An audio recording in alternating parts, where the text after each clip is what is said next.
Johnny Dollar. George Reed, Johnny, at Floyd's of England. George, every time I hear your voice on the phone, I shudder. Well, I guess I have asked you to handle some rather out-of-the-ordinary matters for us. George, they have been so wild, crazy, impossible, I sometimes wonder if you ever issue a normal-type policy. Well, it's a very normal-type policy that I'm concerned about now, Johnny. It's the insured himself who has me worried. Okay, tell me all. His name is Joseph, spelled with an F. Joseph Hantler. He's an inventor, among other things. His invention is what we've insured. It's a device, I guess you'd call it, for making some kind of boron-based compound. Boron-based? The sort of thing the government is vitally interested in for its airplane and rocket fuels. Oh? No kidding. I think you'd better run over here and let me tell you about it. Can you? Right away? When you put it that way, George, yeah, I think I'd better. I'm on my way.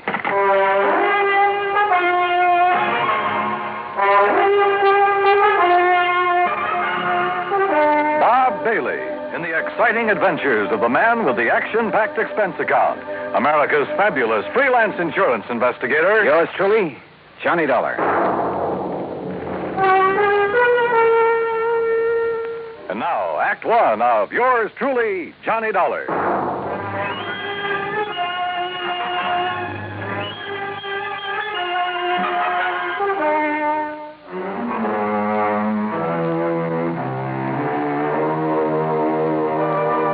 Expense account submitted by Special Investigator Johnny Dollar to Floyd's of England, American Office, Hartford, Connecticut. Following is an account of expenses incurred during my investigation of the Boron 112 matter.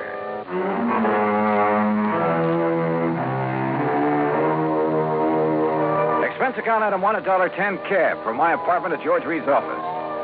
As I walked in, he motioned me to a chair, leaned over to the intercom on his desk, and pushed a key. Sit down, Johnny. Miss Larkin. Yes, Mr. Reed. Mr. Dollar is here. Would you come in, please? Oh, yes, sir. Well, George, what's it about this time? Glad to see you, Johnny. I gave you most of the story over the phone. Well, you only told me you've issued a policy to this man, Hantler, was it? That's right, Joseph Hantler. Yeah, and that you've insured some invention of his for, how much did you insure it for? $20,000. It's a piece of apparatus, Johnny, that he has spent over 7 years developing. Sit down, Miss Larkin. Oh, thank you. Apparently, it's a very complicated something or other. I never did know much about such things. For making borax, or more specifically, a compound he calls Boron 112 for use in high-powered fuel. Sounds important. It is, at least so far as I've been able to determine. Yeah, been all sorts of government tests and experiments with these super fuels, hasn't there? Exactly. Many things formerly used purely as explosives, remember this, Johnny, many things formerly used as explosives are now being developed as fuels. Well, the perfect example is atomic fission and hydrogen fission or fusion or whatever it is. Exactly. All right, now let's get down to cases. You've insured some apparatus that's supposed to make boron 112. What kind of apparatus? I've never seen it. It's all very secret. Well, now, wait a minute. How do you know this machine or whatever it is even exists?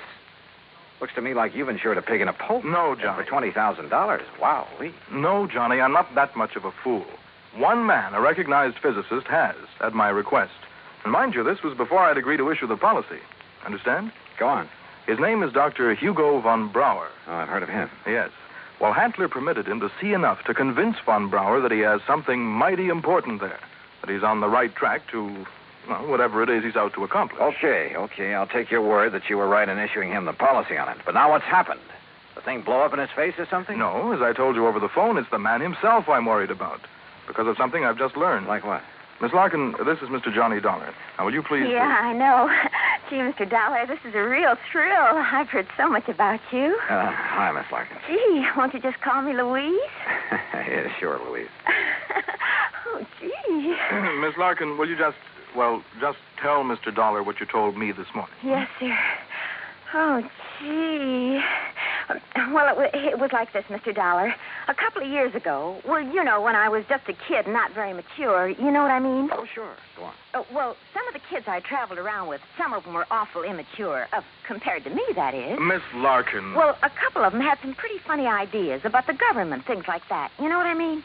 I'm afraid I don't. Well, like, they used to think they were very smart, attending a lot of secret meetings. The kind the FBI likes to keep tabs on. Now, you know what I mean? Go on, Miss Larkin. Well, anyhow, this one night, we didn't take all their talk very serious, mind you, and that's the truth. We didn't think there was anything in it, just a lot of talk. Will you please get to the point? I am, Mr. Reed. Well, anyhow, Charlie and me, that was my boyfriend, Charlie White. At least one of my boyfriends. I always have a lot of them, you know what I mean? Yes. Well, go on, please. Well, Charlie and me, we said, sure, we'll attend one of your meetings. Just for laughs, you know what I mean? And what kind of a meeting was it? Oh, it was terrible. It was awful, Mr. Dollar. A bunch of people I never saw before making speeches. Yeah. Down with the government, start the revolution, that sort of thing. Oh, we got out of there in a hurry, believe you me. I'm sure. And we were pretty lucky, too, because the police or the FBI or somebody came in after and busted the whole thing up. Hey, maybe you read about it. That's all very interesting, Louise, but just what... Yes, Miss Larkin, get to the point. All right. Well, just this morning, when I was filing the office copy of this insurance policy and I saw the name on it, oh, gee, Mr. Dollar, it hit me like a... Well, do you know what? What? That name, Joseph Hantler. Oh. It was the same as one of the fellas, an older guy that me and Charlie had seen at that meeting. Now, what do you think of that? $20,000 on a highly secret device. Yes. That might be to produce some kind of explosive. Exactly, instead of a simple fuel additive. Exactly the suspicion that came into my mind, Johnny. Of interest to the government, he had told me. But what government? We're jumping to an awfully big conclusion, George. Have you notified the FBI? I suppose I should, eh? Yeah. No, not yet. We may be all wrong about this. Oh, but Mr. Dollar... We may be all wrong about the man, his apparatus, his intentions, everything. Let me see what I can find out about him first. Now, whatever you say. But remember one thing, Johnny. Yeah? You may be dealing with far more than just this one man. So be careful. Be very careful. Oh, gee, you'd better, Mr. Dollar. You know what I mean? Act 2 of yours truly, Johnny Dollar, in a moment. Now, Act 2 of yours truly, Johnny Dollar, and the Boron 112 matter.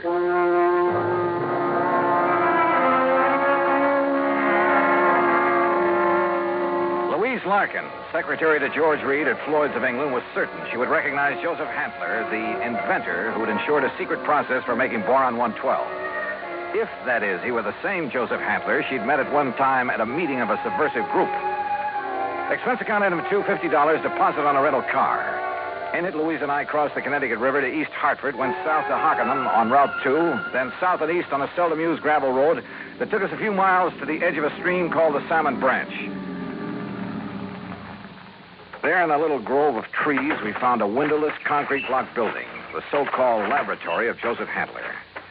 Gee, those directions Mr. Reed gave us were pretty good, weren't they? Yeah. Hantler certainly picked himself an isolated spot. Come on. Boy, this is exciting, isn't it? Now, just remember what I told you. If this is the man you met at that party line meeting, don't appear to recognize him. Just give me a slight nod to say yes or no. Yeah, but what if he recognizes me? Yeah, we'll cross that bridge when we get... Stop! Stop right where you are! Do you not see the signs on the fence? Keep out! Keep out! Yeah, Johnny, it's him. You're sure? Yeah, gee. Where did you hear me? I'd like to talk with you, Mr. Hantler. It is Dr. Hantler. Who are you? My name is Dollar, insurance investigator. And who is this woman? Just a friend of mine. So, what do you want with me? Well, I want to see the machine, the apparatus that Floyd's of England has insured for you. No, you may not. I'm engaged in highly secret work here. Work that is worthy only of my own great talents as a physicist, chemist, and inventor. Work for the government. Yeah? What government? What are you talking about? The United States government, of course. Suppose you let me see whatever contract you may have with them. I let you see nothing. I have no contract. Oh? And I do not have any patent on my converter. And why? Because either one would reveal the secret of this amazing device before I can turn it over to the government of this fine and glorious country. Yeah, sure. So that is also why I will not permit either you or anyone else to see inside of my laboratory.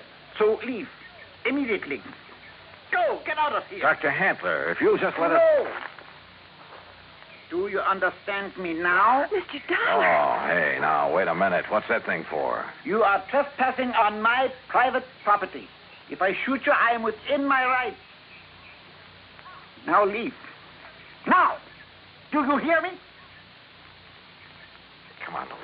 Gee, yeah. And do not come back here. Do you hear me? Never! Same man, huh? Oh, he sure is. Gee, that gun he pulled on you, I was scared, you know what I mean? Yeah, I know what you mean. Well, what are you going to do, Mr. Dollar? You know something, Louise? I'm not sure. But I was sure by the time we got back to Hartford. I took Louise back to George Reed's office.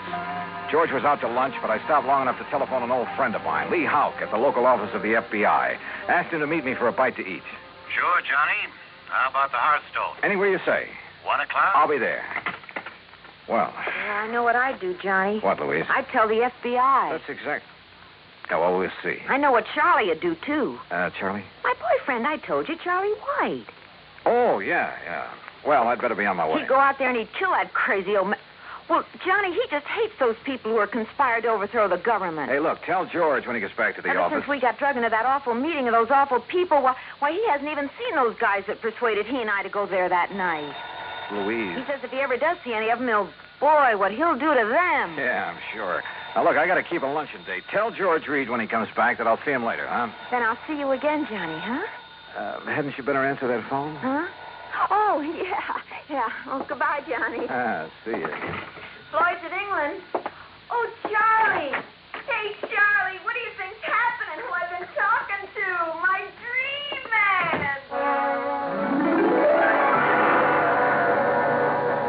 Item 3, 7:20, lunch for Lee Houck and myself. No, Johnny. You're off on the wrong tack. I'll bet on it. What do you mean by that, Lee? And Joseph Handler's just an old crackpot who thinks the world has done him wrong by failing to recognize his fabulous talents as a chemist, physicist, engineer, inventor, anything else he's claimed to be. But if he was attending meetings of a subversive group... A meeting.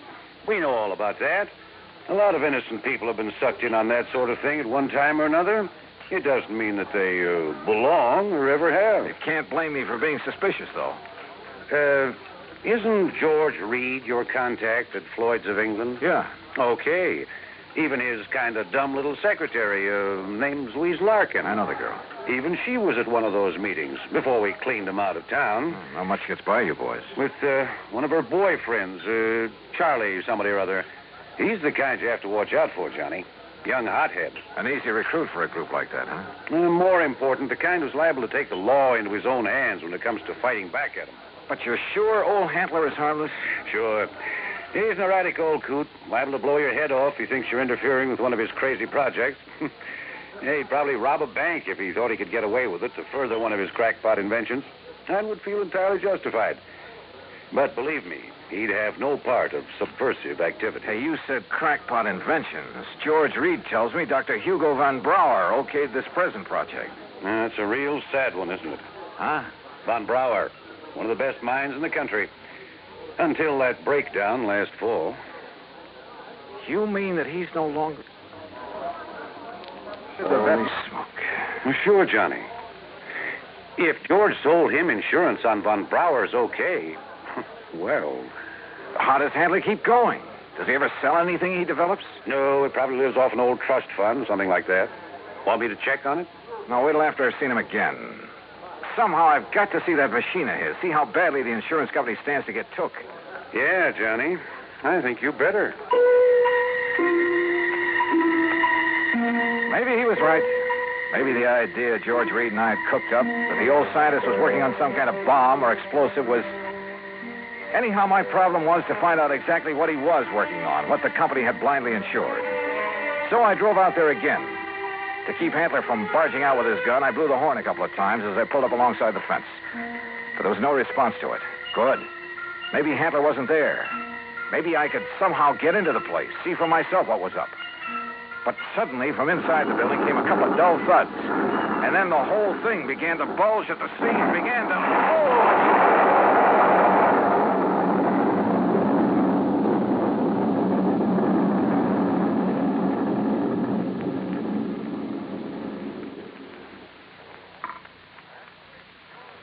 Act 3 of yours truly, Johnny Dollar, in a moment. 3 of yours truly, Johnny Dollar, and the Boron 112 matter.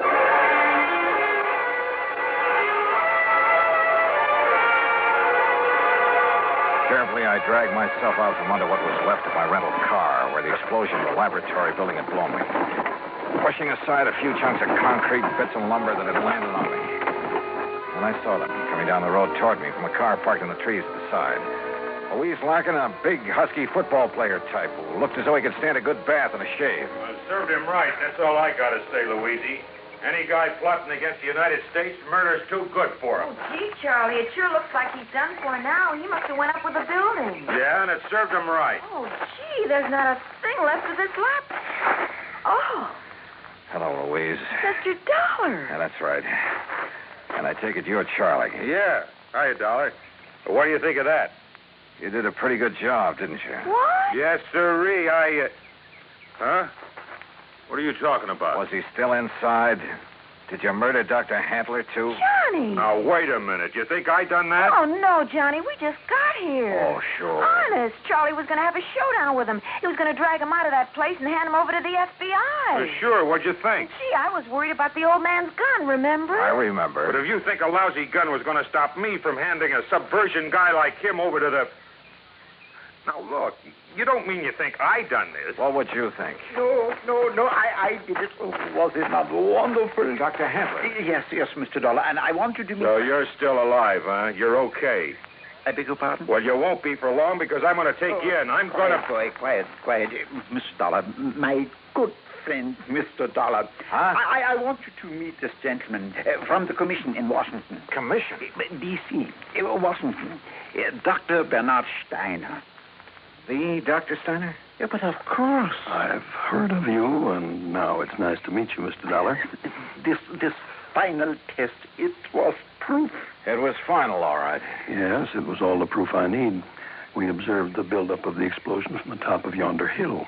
The proof of what? That Dr. Handler has finally come up with a controlled power source in his boron compound of inestimable value to the country's rocket program. So, I am a great man at last. Oh, why he calls it Boron 112, I'll never know. Well, because it was experiment number 112 with my wonderful converter process. What else? Hey, if you're from Washington, mister, I am, young man, and I assure you the government will take over Dr. Handler's process immediately. Well, I'll be doggone. I don't get this. Neither do I, honey. Well, what about the converter, as you call it? Did that go up with the building? Yeah, but of course. And now I can build for the government a big one. Big enough to serve this glorious country of ours. Yeah, sure. But you'll expect the insurance company to pay for the one you deliberately blew up. Me? Dr. Joseph Handler? No, never. I am a great man now. I am above such petty things. I tear up that policy. I do not want their money because now I am a great man.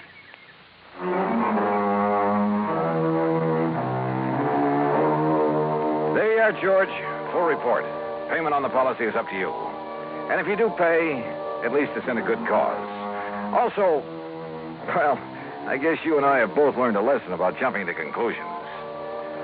Expense account total, including incidentals, replacement of the rental car, and transportation back to Hartford, $2,431. Yours truly, Johnny Dollar.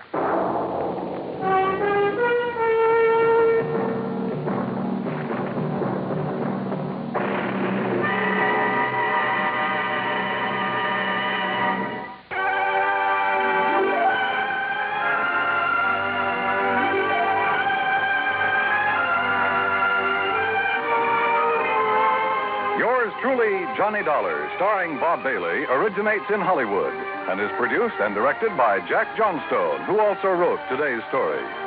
Heard in our cast were Shirley Mitchell, G. Stanley Jones, Parley Bear, Russell Thorson, Frank Gersel, and Lou Merrill. Be sure to join us next week, same time and station, for another exciting story of yours truly, Johnny Dollar. This is Dan Cubberly speaking.